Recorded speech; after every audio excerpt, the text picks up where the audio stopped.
अपना जंगल छोड़कर वो सभी पक्षी आज ही उस जंगल में आए थे। सबके पास अपने अपने भोजन के बैग तो थे, परंतु अब उन्हें यहाँ इस नए जंगल में अपने लिए घर बनाने थे। दोस्तों, अब तो शाम हो गई है, समय थोड़ा है। आज की रात तो हमें खुले आसमान तले ही गुजारना होगी और फिर कल हम सब अपने लिए घर बना लेंगे। यहाँ तो दिन के समय ही इतनी ठंड है, रात को क्या होगा। ठंडी हवा मेरे तो शरीर से पार हो रही है। कबूतर यार, आप तो बहुत जल्दी घबरा जाते हो। एक रात की ही तो बात है, जैसे ही सुबह होगी हम सब अपने लिए सुरक्षित घर बना लेंगे। ऐसे घबराने से काम नहीं चलेगा कबूतर भैया। हम इस जंगल में नए आए हैं, कुछ ना कुछ मुसीबतें तो सहना ही पड़ेंगी। अपने दोस्तों के हौसला देने से कबूतर भी थोड़ा अकड़ कर बैठ जाता है। आप ठीक ही कह रहे हो, एक रात तो हम गुजार ही लेंगे। फिर वो सब वहीं बड़े पेड़ के नीचे रात गुजारने का फैसला करते हैं। वो सब अपने अपने भोजन के बैग अपने सर तले रखते हैं और आराम करने के लिए लेट जाते हैं। कालू जी, आज सारा दिन हवाएं चल रही थी, इसलिए आज की रात तो बहुत ठंडी होगी। जल्दी से अंगीठी में आग सुलगा दो। मैं अभी आग सुलगा देता हूँ। मुझे तो ऐसी ठंड की रातें बहुत सुंदर लगती हैं। फिर कालू कौवा अपने घर को गर्म रखने के लिए आग जलाता है। जैसे ही रात थोड़ी गहरी होती है, हवा और भी तेज हो जाती है और ठंड और भी बढ़ जाती है। पहले तो वो सभी दोस्त एक दूसरे से सोने का नाटक करते रहते हैं। फिर जब ठंड उनकी बर्दाश्त से बाहर हो जाती है, तो चिड़िया सबसे पहले उठकर बैठ जाती है। कबूतर भैया, क्या सोए हुए हो? मेरी तो ठंड से जान जा रही है। ऐसे हालात में नींद कहाँ आती है। मैं तो मर जाऊंगा। आज पहली ही रात इस जंगल में मेरी आखिरी रात होगी। दोनों की बातें सुनकर तोता भी तुरंत बोलता है। चिड़िया बहन, कबूतर सच कह रहा है। आज की रात जिंदा रहेंगे तो फिर ही कल घर बनाएंगे ना। मुझे तो लग रहा है हम सब आज रात ही ठंड से मर जाएंगे। फिर चिड़िया की नजर थोड़ी दूर एक घर से निकलती रोशनी पड़ जाती है। दोस्तों, वो देखें, सामने किसी पक्षी ने अपने घर में आग जला रखी है। चलो हम आज की रात उस पक्षी को हमें अपने घर में रखने की विनती करते हैं। फिर वो सब अपना अपना भोजन वहीं छोड़कर उस घर की तरफ उड़ते हैं। चिड़िया दरवाजे पर दस्तक देती है। कालू कौवा खिड़की से पूछता है। बताओ बताओ, क्या बात है पक्षियों, कौन हो तुम? हम आज ही इस जंगल में आए थे, हमें नहीं पता था कि यहाँ इतनी ठंड है। प्लीज आज की रात हमें अपने घर में रख ले। हम कल सुबह होते ही अपने लिए घर बना लेंगे। कालू तो खामोश रहता है और उसकी पत्नी गोरी कौवी पीछे से बोलती है। कालू, पीछे हटो, मैं देखती हूँ इन्हें। अच्छा, तो क्या रात गुजारनी है हमारे घर में? जी जी आंटी जी। चुप चुप कर जाओ गंदे कबूतर। मैं तुम्हें क्या आंटी नजर आती हूँ? आंटी के बच्चे। सॉरी सॉरी मैडम, मैं भूल गया था।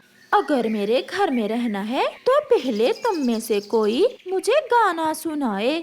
गोरी कौवी ऐसे उन पक्षियों से मजाक करती है। गाना गाना तो नहीं आता हमें। नहीं नहीं, मैं सुनाता हूँ। अगर किसी भी तरह कवि जी आज की रात आप हमें अपने घर में रख लें। फिर तोता गाना गाता है।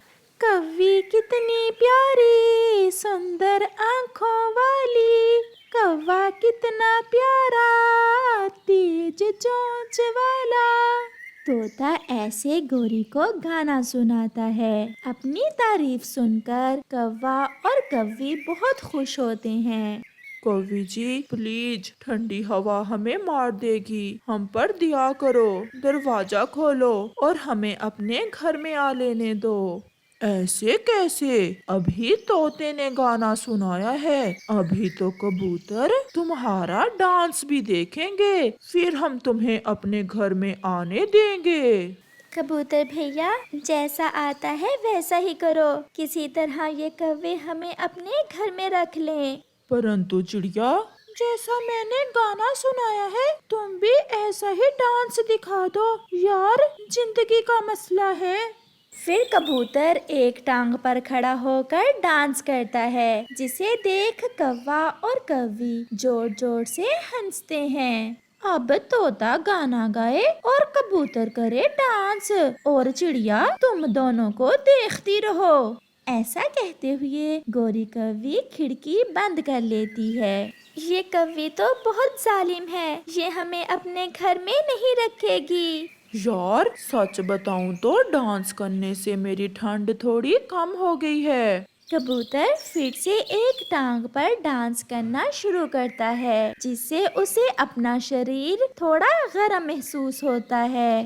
वो वापस उसी पेड़ के नीचे चले जाते हैं और बातों बातों में रात गुजारते हैं। सुबह हो जाती है, सूरज की रोशनी को देखते ही ठंड भाग जाती है। वो सब दोस्त अभी तक सोए हुए थे, क्योंकि उन्होंने रात तो जाग कर गुजारी थी।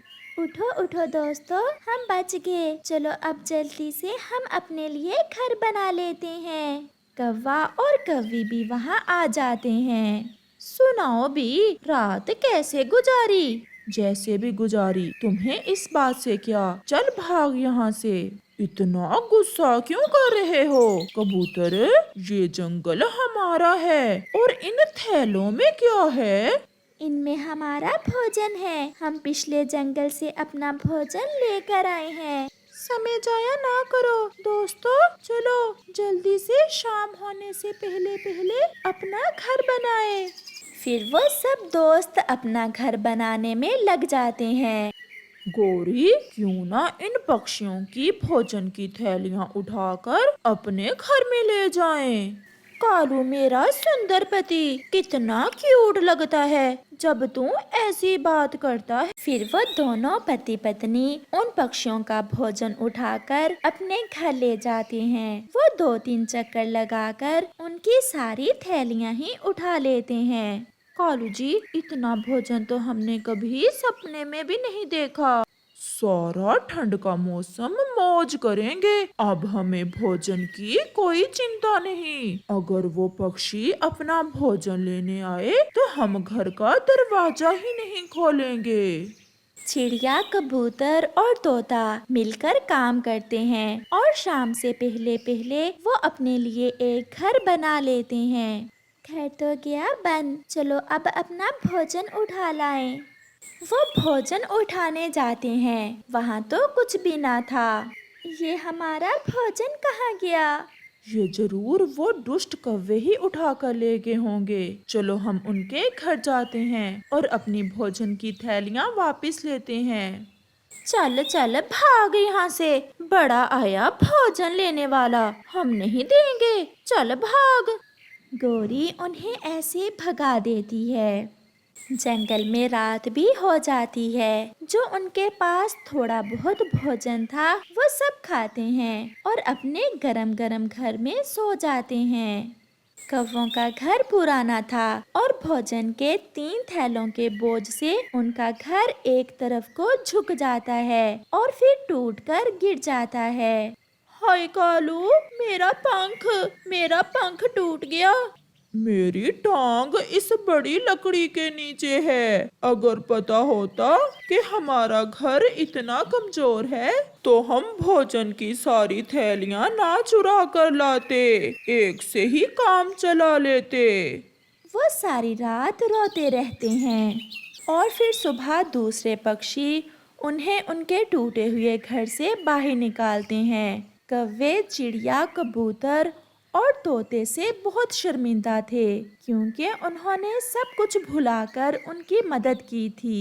प्यारे दोस्तों, इस कहानी से हमें सीख मिलती है कि हमें हमेशा मुसीबत में दूसरों की मदद करनी चाहिए, ना कि दूसरों की मजबूरियों का फायदा उठाना चाहिए। हाय हाय, ये क्या हुआ? मेरे कालू भैया जी, आपकी दूसरी पत्नी भी मर गई। मुझे तो बुलबुल ने बताया और मैं दौड़ा चला आया। बहुत अफसोस हुआ कालू जी, आपकी दूसरी पत्नी के मरने का। ये कालू तो है ही मनहूस, जिससे भी शादी करता है वही मर जाती है।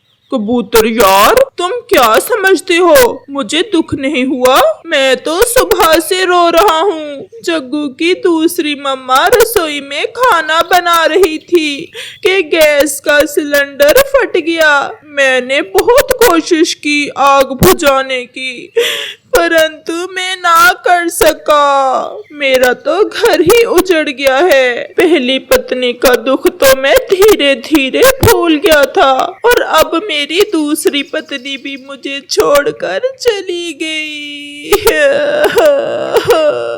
अच्छा कालू भैया, अब चुप कर जाएं। इसमें आपका क्या दोष है? कबूतर तो ऐसे ही बोलता रहता है। हम सब दोस्त आपके साथ हैं। जग्गू ने भोजन खा लिया है या नहीं?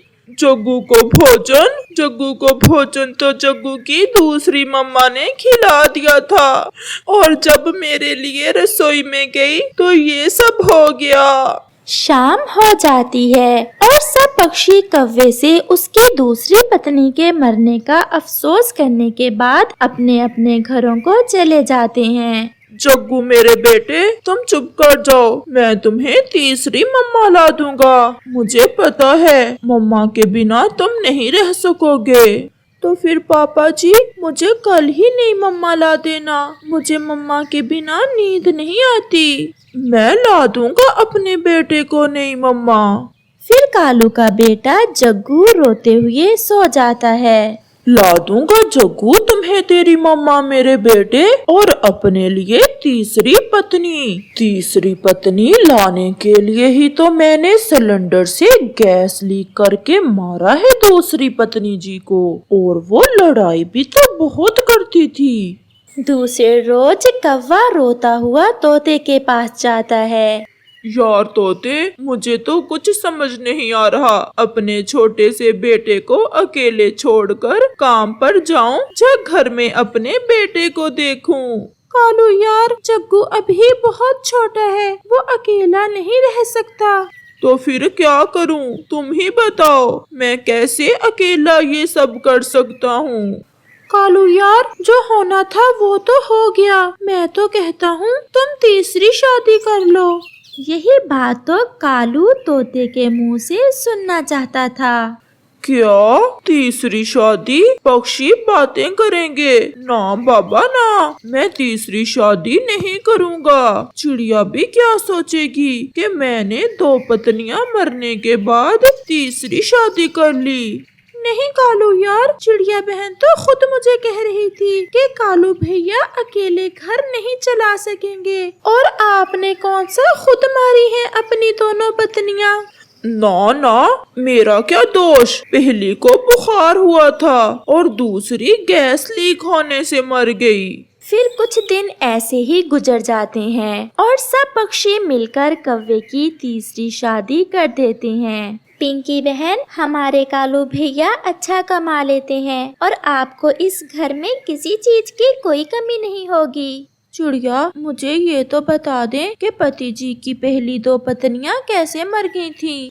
मैं ही बता देता हूँ पत्नी जी। एक को बुखार हुआ था और दूसरी रसोई में खाना बना रही थी कि गैस लीक होने से मर गई। पिंकी, आप चिंता ना करें, आपको कुछ नहीं होगा। उनकी जिंदगी ही इतनी थी। फिर चिड़िया भी अपने घर चली जाती है। कौवे की तीसरी पत्नी बहुत गुस्से वाली थी। दूसरे रोज कालू अपनी पत्नी से कहता है, पिंकी जी, मैं काम पर जा रहा हूँ और आप जग्गू को भी खाना खिला देना और शाम को मेरे लिए भी बना कर रख देना। ना जी ना, मुझसे ये खाना वाना नहीं बनता, खुद ही बनाना ये खाना। मैंने कभी रसोई में काम नहीं किया, क्या पता फिर से गैस लीक हो जाए और मैं भी मर जाऊँ।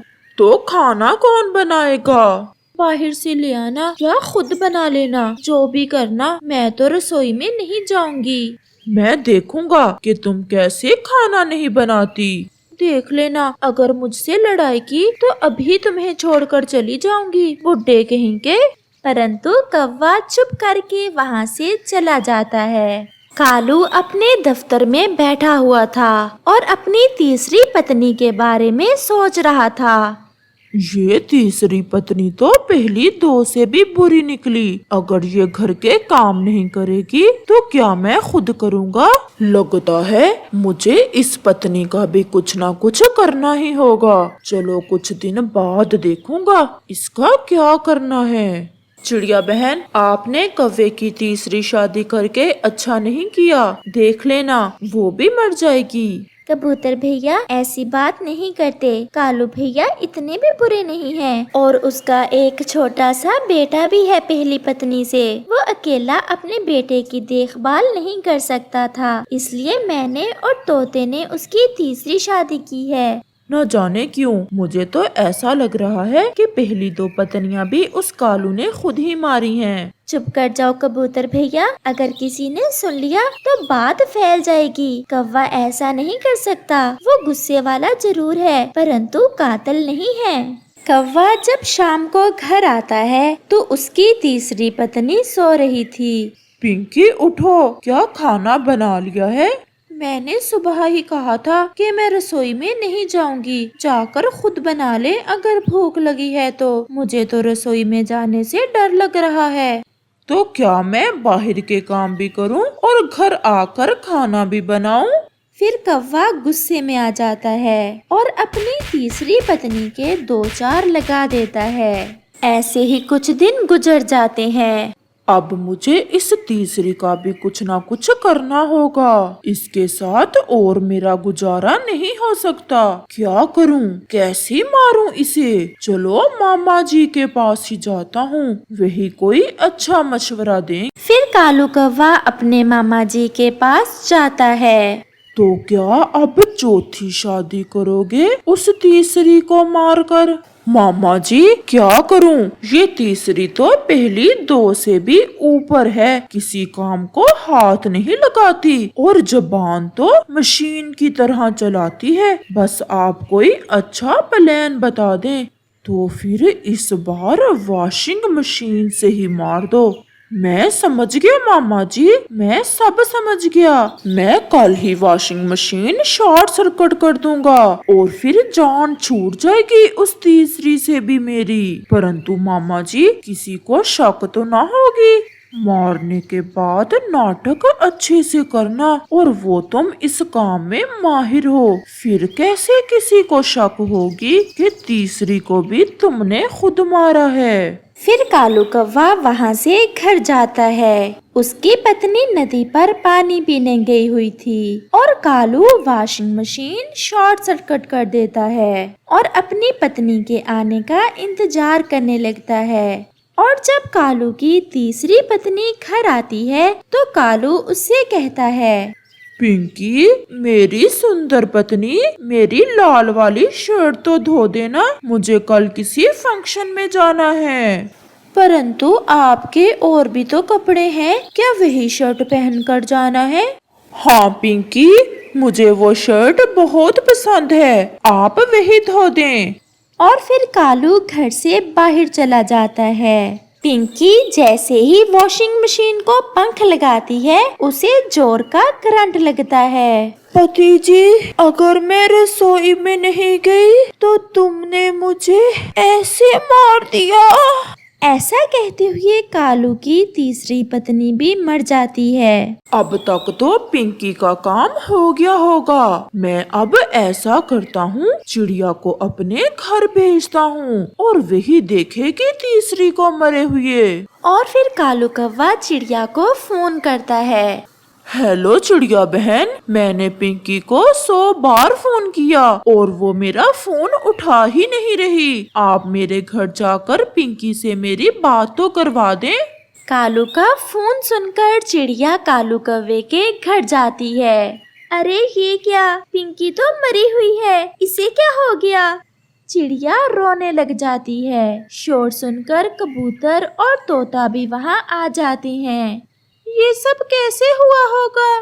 ये तो मर गई है। कालू की तीसरी पत्नी भी मर गई है। कालू भी अपने घर आ जाता है। आप सब यहाँ क्या हुआ है? सब ठीक तो है?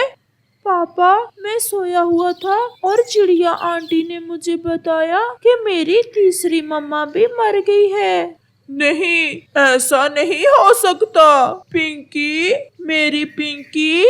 कौवा ऐसे खूब नाटक करता है।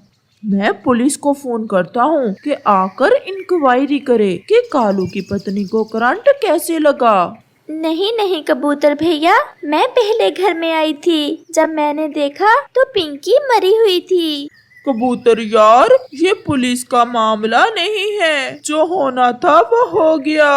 हाँ हाँ कबूतर, अब तुम इस बार भी कौवे पर शक ना करना। ये बेचारा तो घर में ही ना था जब तीसरी मरी। ऐसे समय गुजर जाता है और फिर 2 महीने बाद कालू जी चौथी शादी कर लेते हैं। उसकी चौथी पत्नी का नाम था गौरी, जो कालू की तरह बहुत होशियार थी। कुछ दिन तो अच्छे से गुजर जाते हैं और फिर कालू की चौथी से भी लड़ाई शुरू हो जाती है। तुमसे तो वो तीनों ही अच्छी थी, जो मेरा हर काम करती थी। मैं पत्नी हूँ तुम्हारी, कोई काम वाली मासी नहीं हूँ। मैं भोजन बनाती हूँ, तुम्हारे इस छोटे बेटे का ध्यान रखती हूँ। और तुम मुझसे क्या चाहते हो? जबान नहीं मुझे पसंद, बस ऐसे जबान ना चलाया करो। कबूतर, अब तो मुझे भी कालू पर थोड़ा थोड़ा शक होने लगा है। मैं तो पहले दिन से ही कह रहा हूँ, परंतु मेरा कोई विश्वास ही नहीं करता। ये बुढ़ा कौवा शादी पे शादी किए जा रहा है और सारी ही पत्नियां मर जाती हैं इस बुढ़े की, खुद तो नहीं मरता। जब से कालू ने चौथी शादी की, तब से मेरे दिल में भी शक होने लगी है कि कालू कहीं क्या, ये खुद ही मारता है अपनी पत्नियां। मुझे तो पूरा विश्वास है। समय गुजरता गया और फिर जब कालू जी का चौथी पत्नी से भी जी भर जाता है, तो वो एक दिन इस्त्री की तार शॉर्ट कर देता है। गौरी उसे छुपकर देख लेती है, परंतु वो चुप रहती है। गौरी, मैं थोड़ी देर के लिए बाहर जा रहा हूँ, मेरा ये सूट तो इस्त्री कर देना। और कालू घर से बाहर चला जाता है। अब मरेगी चौथी भी, और मैं फिर करूँगा 5वीं शादी। कालू जी, मैं उन 3 की तरह आसानी से मरने वाली नहीं हूँ। अब मैं बताऊंगी सबको कि तुम कातिल हो अपनी 3 पत्नियों के। और फिर गौरी कौवी सब पक्षियों को अपने घर बुला लेती है और पुलिस को भी बुला लेती है। कालू भी शाम होने पर घर लौट आता है। आप सब यहाँ कहाँ? और गौरी तुम? हाँ, मैं जिंदा हूँ और मैंने ही इन सब को बुलाया है, क्योंकि मैंने तुम्हें इस्त्री की तार शॉर्ट करते देख लिया था। कालू कौवे, मुझे तुम्हें भैया कहते हुए शर्म आ रही है। अब तो विश्वास हो गया सबको, मैं सच्चा था। सच सच बताओ कालू कौवे, या फिर जेल जाकर बताओगे कि कैसे मारी है पहली 3? कालू भी अब जान गया था कि अब तो वो पकड़ा गया है। पहली को चाय में जहर दिया था, दूसरी को गैस का पाइप लीक करके, तीसरी को वॉशिंग मशीन शॉर्ट करके, और अब इसे इस्त्री से मारना चाहता था। और अब तुम मरोगे फांसी से लटक कर। और फिर पुलिस कालू कौवे को अपनी पत्नियों को मारने के जुर्म में फांसी लगा देती है। कालू कौवे की तरह ऐसे साइकोलॉजिकल प्रॉब्लम्स और पक्षियों को भी हो सकती हैं। इसलिए पक्षियों को चाहिए कि वो ऐसे साइकी पक्षियों से बचे।